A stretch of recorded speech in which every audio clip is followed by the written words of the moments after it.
पंचायत चुनावों से भाग रही सुक्कू सरकार, लोकतंत्र का गला घोटने की साजिश, राजेंद्र राणा, झूठी गारंटियों से जनता को ठगा, अब हार के डर से कोर्ट और डिजास्टर का बहाना।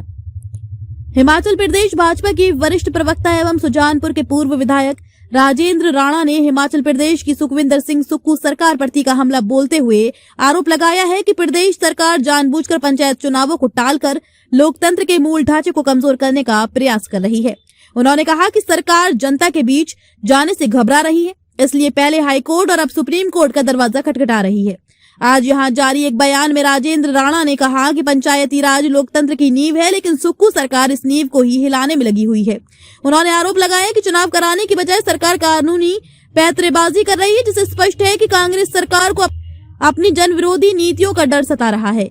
उन्होंने कहा कि 3 साल के शासनकाल में सरकार ने हर वर्ग, किसान, कर्मचारी, युवा, महिलाएं और व्यापारी सभी को केवल झूठी गारंटियों और खोखले वादों का झुंझुना पकड़ा दिया। सत्ता में आने के बाद एक भी बड़ी गारंटी धरातल पर उतरती दिखाई नहीं दी। राणा ने डिजास्टर एक्ट का हवाला देकर चुनाव टालने को केवल बहाना करार देते हुए सवाल उठाया कि ट्राइबल क्षेत्रों को छोड़कर प्रदेश के अन्य हिस्सों में कहां ऐसी आपदा है जहां सड़कें बंद हो या सामान्य जनजीवन ठप हो।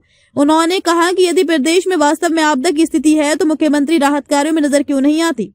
उन्होंने तंज कसते हुए कहा कि मुख्यमंत्री बार बार दिल्ली के दौरे और 5 स्टार होटलों में ठहरने में व्यस्त हैं, जो आपदा का रोना रोने वाली सरकार के दावों पर सवाल खड़ा करता है।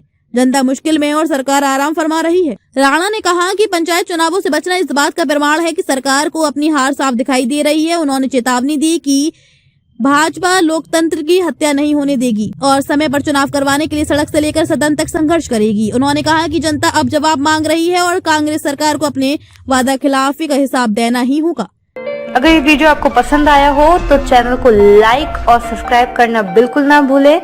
आपके जो भी कमेंट्स हैं आप हमें कमेंट सेक्शन में दे सकते हैं। ऐसे ही और वीडियोस देखने के लिए बने रहिए देवभूमि मिरर के साथ।